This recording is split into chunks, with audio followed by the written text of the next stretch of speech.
Socio-Economic Rights Institute is calling for the implementation of the recommendations from a panel of experts report on policing and crowd management.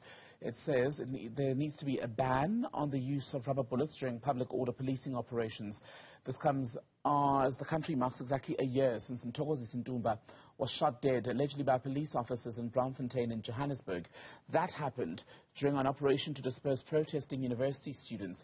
Researcher at the Institute Thato Masiangoaka is with me in studio to talk more about this. Thato, very good evening to you. Welcome to News at Prime. So let's talk about what exactly the recommendations had said about rubber bullets and why they are such a danger during policing operations, specifically crowd control. Okay, so the panel of experts report doesn't go as far as calling for a ban, although one of the panel members did, I think, excuse herself from the recommendation that was in the report. What the report does say is that rubber bullets need to be used under strict command control, and that the way that they're procured is in a manner that is consistent with trying to minimize the risk to injuries and risk to life. And unfortunately, we haven't seen police behave in a manner that is consistent with what the report recommends. So if police have not behaved in a manner that's consistent with the recommendations, which don't go as far as a ban, is a ban then perhaps necessary? We would definitely say that a ban is necessary because of the dangers associated with the specific weapon that SAPs are armed with. According to the UN guidelines on less lethal weapons used by law enforcement, kinetic impact projectiles which fire multiple projectiles, so like shotguns which fire the double ball rubber bullet that our SAPs use, are inherently indiscriminate because they fire more than one projectile at the same time. Therefore, the police officer firing it actually has no control over where that second bullet is. What we're seeing coming out of the trial for Mr. Ntumba's death is that there's a very disappointing understanding in terms of what the dangers are with the weapon. One of the officers was insisting that, as far as he's concerned, in his years of experience, the weak rubber bullets have never killed someone. Unfortunately, we have numerous examples of people who have been killed by rubber bullets because of the dangerous nature of the weapon. So we're saying that they're inappropriate for crowd management because they don't allow for police to use force in a way that is targeted. And police are supposed to be using force targeted to where the threat is specifically. And they shouldn't be escalating their measures unless there is a specific threat to life or property. And last year, when this issue was being discussed, I recall the Commissioner Kehlasthole saying it was basically impossible to say that police cannot use rubber bullets at all. In fact, what he said is they'd relook SOP, standard operating procedure, to look at things such as the distance at which a cop would be allowed to fire a rubber bullet into a crowd or at a person, should the situation necessitate that. He said they'd look at issues such as training. How much of that has actually happened? Unfortunately, I'm in as much of the dark as you would be. That's what he said. And honestly, that response was disappointing because it failed to take quite seriously what had just happened. Someone who had been killed by SAPs using rubber bullets. The confusion around the safe distance at which rubber bullets can be used, I think, is also a little misleading because at a distance that is too far, you're not able to sufficiently target the person you want to immobilize. Too close, of course, the danger is what happened to Mr. Ntumba, where you can kill someone because of the kind of injuries that they can suffer. So, that is, of course, disappointing. That's what he had committed to, and he's no longer in the post, and we don't know how far along the police ministry is in terms of implementing even that. So given the frequency of protests in South Africa, and police often complain that when they do go out to respond to protests, which sometimes turn violent, they're outnumbered by the demonstrators. Are stun grenades, rubber bullets, is that sufficient force? Should that be where we draw the line? So stun grenades, again, are also a type of weapon that is indiscriminate, right?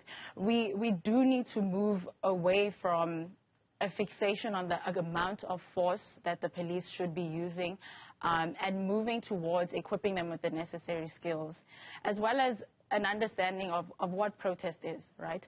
Protest does not, and statistics show this, not all protests are violent. In fact, a majority of protests are peaceful.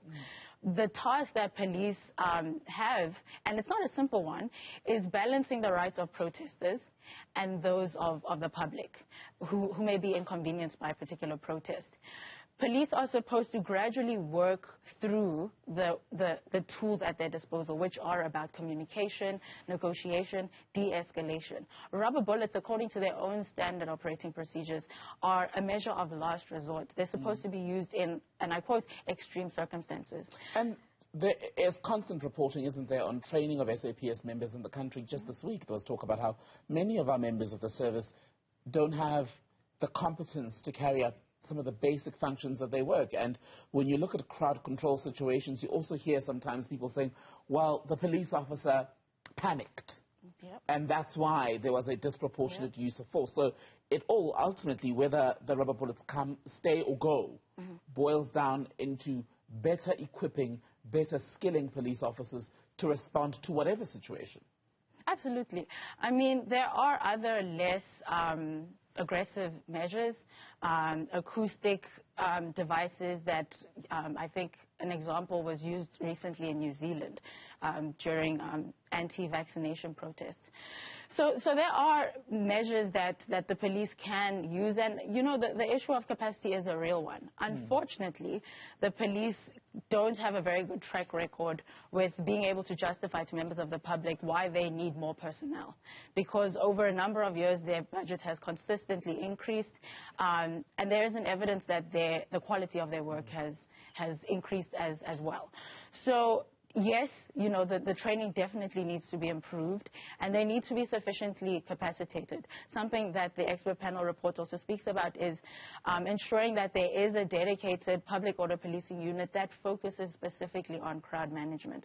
Unfortunately, POP are often drawn into all kinds of incidences, and what they complain about is the ways in which being called to like tactical responses like a heist kind of muddies the waters in terms of how they then respond to a protest.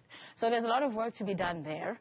And of course, you know, what we need is the police ministry to be acting with a bit of urgency. Is it fair to say then that officers too, same with civilians, are being failed by police management in this country? Absolutely. I think the issue of leadership in police has been a problem for many years.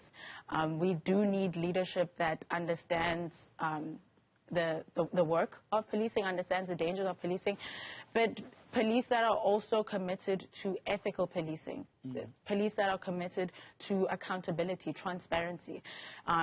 These are the kind of leaders that we need, and people that are interested in developing policy that moves policing towards a more human rights focused style of policing. How much contact do you have as SERI with the Ndumba family?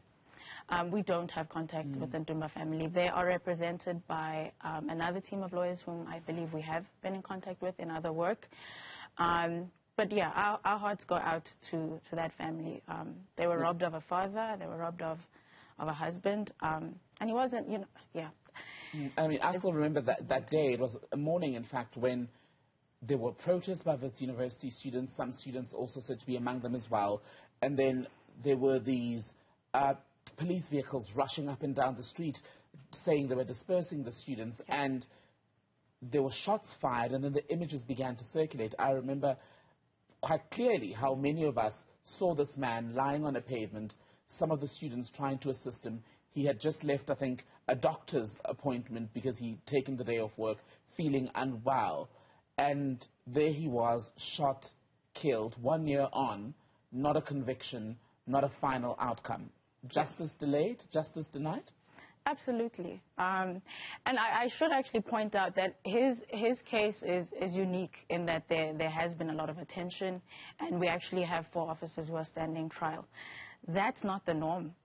In fact, most people who suffer terrible injuries, who have been blinded by rubber bullets used during public order management, they don't ever get the justice that everyone deserves. And of course, you know, it's not just about seeing people go to jail. It's about ensuring that there is non-repetition of those kind of violations. And yeah, it's completely outrageous that something like that could have happened because it was completely unavoidable.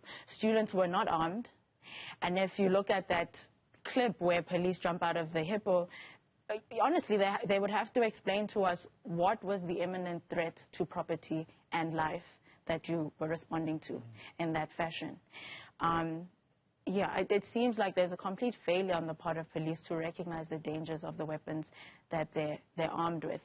Rubber bullets are less lethal, but they are not lethal.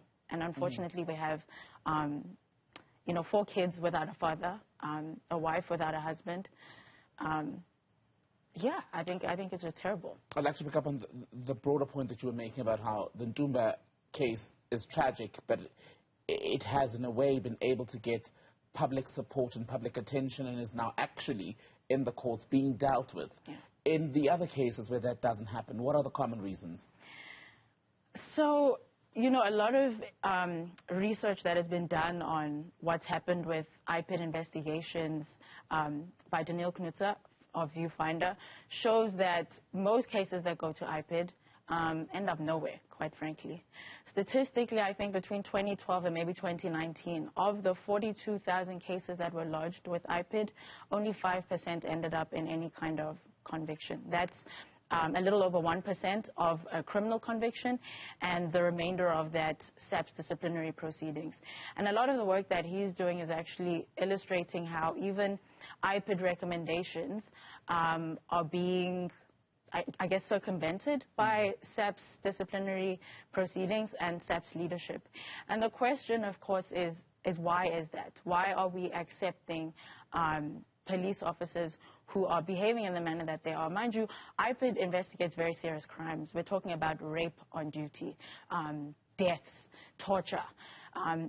So for I want to say 41,000 of those cases, I mean, only 500 and something ended in a conviction. So the overwhelming majority, the story that most South Africans have, is that police officers who have wronged them get away with it. And unfortunately, it's you and I, members of the public, that pay the cost of that, not only in injuries and lives lost. We pay for that in rand. The ministry has paid out billions of rands in civil claims, and unfortunately we cannot even connect the amount of money that's paid by the ministry to actual changed behavior on the ground. Thato, thank you so much for your time. Thato Masiangoaka is with the Socio-Economic Rights Institute, where she is a researcher speaking to us, I should say, on the 1-year anniversary. This was yesterday, since Ntokozo Ndumba, that unarmed man who had just left a doctor's consultation room in Bloemfontein, was killed, allegedly by police officers. Much more of today's news when we return. Stay with us.